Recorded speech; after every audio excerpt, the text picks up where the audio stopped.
So a lot of people have asked me about prehab, about warm-ups and about mobility, which is something that I'm very big on. And what I thought I'd do is in the second wave of the Jack program is give you a really simple and generic prehab mobility sequence. You can also perform this as a conditioning workout. This is actually a bit tougher than it looks. The type of things that I've put into this one apply to most people, so we've got some internal hip rotation. We've got a glute activation sequence, followed by a little bit of posterior chain activation, and then we've got some mobility and flow. We're going to go through the whole thing. You could do this for say 30 minutes non-stop, and I think it'd be really good for people that maybe are tight in the hamstring, struggle with glute activation. So it starts very simply with a glute bridge. So Leanne's just going to perform 25 glute bridges. Now, one of the coaching points on glute bridges is always to start in a slight posterior tilt. So a lot of women have, a lot of men as well, have very bad anterior pelvic tilt. When you have anterior pelvic tilt, it will cause a number of problems, but from a performance perspective, it will limit the amount of force that you can perform and get on things like squats or hip thrusts. So addressing anterior pelvic tilt is a real key for people that want to get stronger and want to get faster. So if someone has very bad anterior tilt, then before each rep, they actually want to perform a little tiny tilt posteriorly, and that will give them a much better contraction at the top. What you should feel is a good stretch through the quads. So she performs her glute bridges. Now roll over onto your side for the clam shell. So Leanne produces a little bit of balance here, and then what she's going to do is open up here like a rotation. This is called a clam shell, okay? On a clam shell, what you want to do is make sure your abs are tight so that you don't kind of rock and roll with it, all right? You want to feel that kind of hip joint kind of roll and rotate, and you're trying to get as much range of movement as you can. So this is called a clam shell. She would perform 25 reps each side, and then from that back onto her back, and then a frog pump. So a frog pump is just where the heels of the feet come together. She tucks the chin in again like we do on all of our hip thrust variations, and then she just thrusts. And again, she tries to get 25 reps. So for your glute activation, with no equipment, you can perform that standard kind of glute bridge, the clam shell, and then go into your frog pump. I would recommend that people were high reps with these. So it might be 25 reps of each, and it might be 3 times through. Cool? Okay, so when you've done the glute activation, then you can move into some posterior chain work. So we're going to use something called a weighted bow, a giraffe walk, and then a hip band walk. So if Leanne stands up. So we'll do this first one together. So on a weighted bow, this is how it should look. So we're going to kind of take 3 steps, 1, 2, 3. On the 3rd step, we put the foot out in front, we dorsiflex the toe, and then we're going to sit back so that we stretch hamstrings and calves. Make sure you keep the dorsiflexion, and with your hands, just try and touch the ground. Take 3 steps, and if you do that, you'll end up on the other leg. It comes out in front, dorsiflexion, keep this leg straight, and then brush the earth. Leanne's going to do a couple more, 2, 3. Good. And just take a second. So when you get into that position there, now sit back and just take a second in that position so she gets that kind of stretch through the hamstring and the calf. It becomes a little bit diagnostic. Turn around and go back the other way. Often when I do this with footballers, they'll have say, oh, I can feel this primarily in my left calf. Often it becomes a little bit diagnostic and kind of giving you clues as to where there might be some adhesions or there might be some limited range of movement. So she goes through her weighted bows, turn around. She then goes into a giraffe walk. So this is going to work the posterior chain again. Now the keys here is she wants to get her hips and her glutes as high as she possibly can. She's going to walk forward, opposite arm, opposite leg. And just on each rep, I just want you to kind of hold it for 1 second. So in that position, what she's going to try and do is forcibly push back to kind of extend the calf and the hamstring.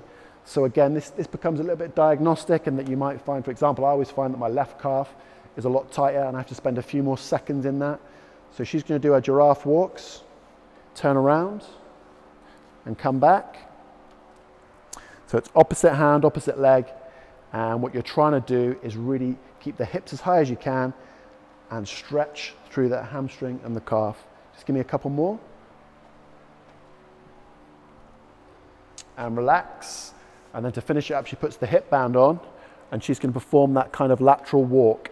Now, when you do a lateral walk, stop after each step.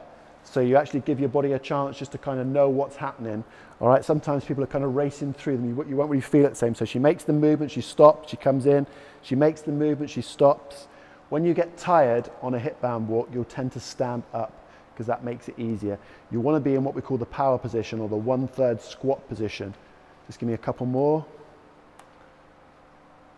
Good, and then come back. So the keys to this are to stay at that depth and to make sure that you stop after each step. There are lots of variations you can do with the hip band around the world, etc. But the biggest mistake people make is they kind of tend to rush through them a little bit. It becomes a bit more momentum based that way, and you won't really feel anything from it. Okay, so you can relax. So again, I'd perform maybe 3 rounds of that. 3 rounds, starting off with the weighted bows, followed by the giraffe walks, followed by the hip band walks. After that, we're going to go into a mobility and flow sequence. And again, you could just do this continually for say 20 to 30 minutes. So me and Leanne will go through each of the exercises, but we call it a flow. And that just basically means you perform one exercise after the other for the prescribed reps. So to start with, we're going to do some internal hip rotations. So come down, sit on your backside. So what does an internal hip rotation look like? You're basically just going to shift laterally. So let's show them a good internal hip. Here, yeah, here, good, and here. So Leanne's using her hands for a little bit of support. That's absolutely fine. If she can do it without the hands, try it without the hands. Not very well. Like that, and that. Good, that's not bad. Keep going. Sweaty. Keep going, sweaty. So what Leanne's trying to do is place force here through the ground and keep this chest high. Come back.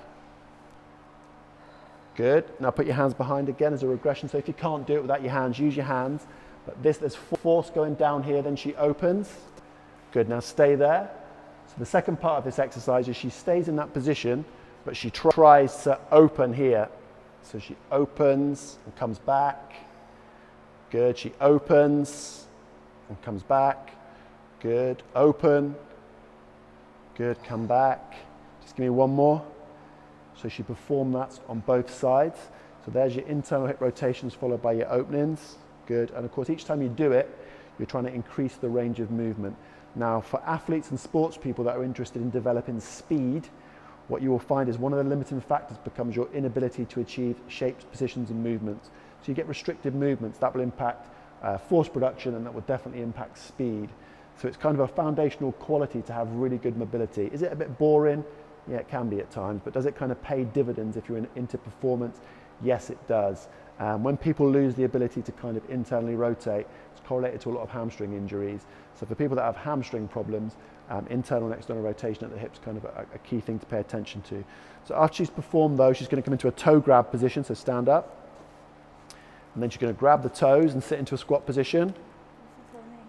So grab your toes and then sit down into a squat. Okay, so I call this a toe grab. And what you'll notice here is kind of Leanne's back is very rounded and her shoulders are forward.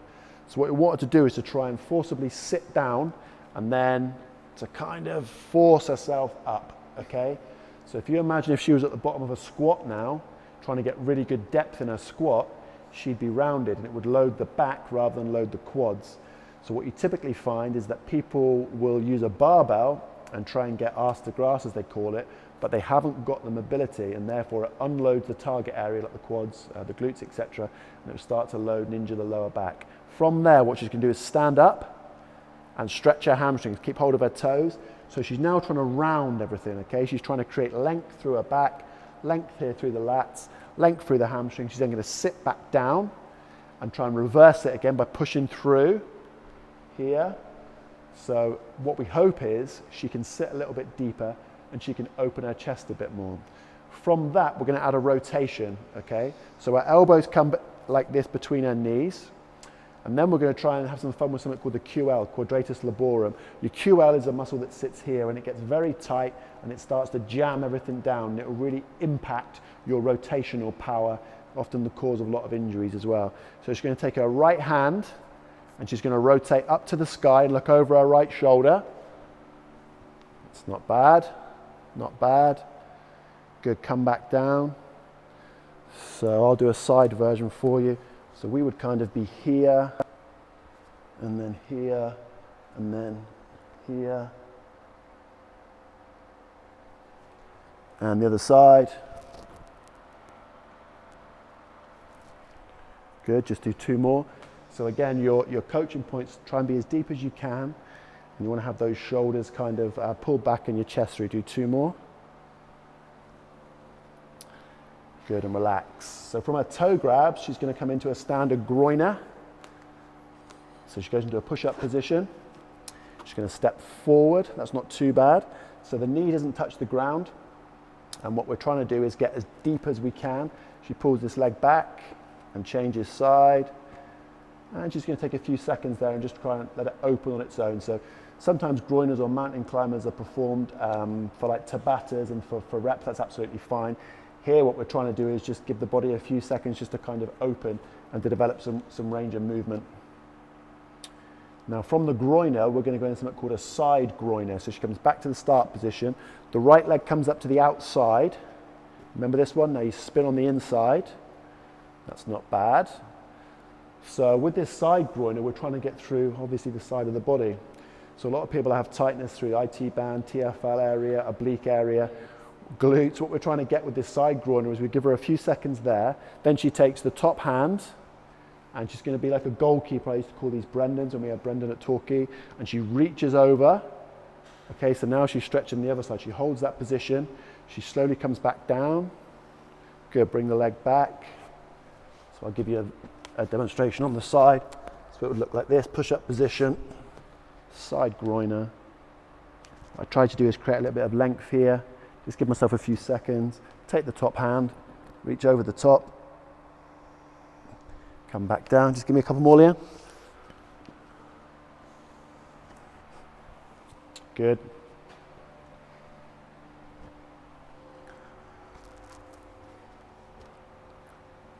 Good. Good, okay, come down. So we're going to go into a tripod. So a tripod is basically kind of a reach and an extension. So into a tripod, you know what we're doing? Right. So tripod position. So here, you remember these. So I'll give you a side demonstration. So a tripod, we basically go onto our hands and our ankles. We're going to push. So we go into almost like that kind of bridge position, tabletop. Take this hand and then push and reach. So this is like Brendan reaching into the top corner. Shake given. Stevie Harper. Okay, let's go. And hold that position. So you'll find this becomes a great stretch for that kind of hip flexor area and for the obliques. And again, this will really show up people's kind of limited mobility. Whenever you start to lose mobility, you move closer towards injury. So if you're playing a sport, then I would really recommend that you made this flow or prehab, whatever you want to call it, part of your routine at least once or twice a week. The older you get, the more important it becomes. And if your sport is very dynamic in nature, the moment that you lose the ability to achieve shapes and positions, you'll just move closer and closer towards injury. Give me a couple more.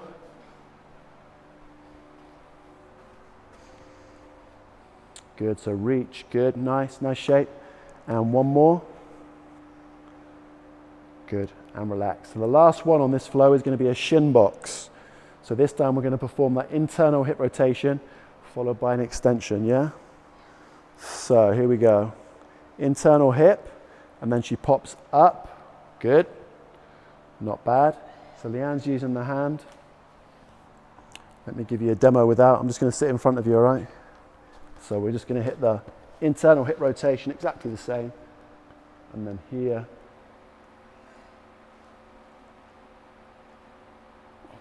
And then come down under control. Internal hip rotation. And pop the other way. Keep going, give me a couple more.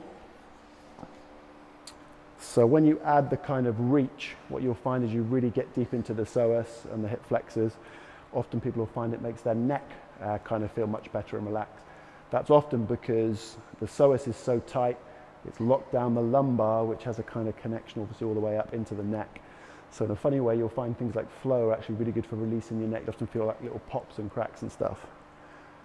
Okay, you can relax.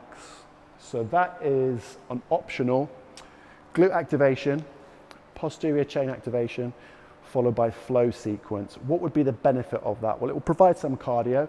It's much more fun than messing around on a cross trainer for half an hour. But why would I really recommend it? Because I think that shapes, positions, and movements are a foundational quality that apply to everything. So if you're playing a sport, you need the ability to move. If you're someone that's sat at a desk all day or driving all day, you definitely are going to start to have some restrictive movements that's going to cause you pain. So I actually think that performing flow, prehab mobility is essential for absolutely everyone. Enjoy it.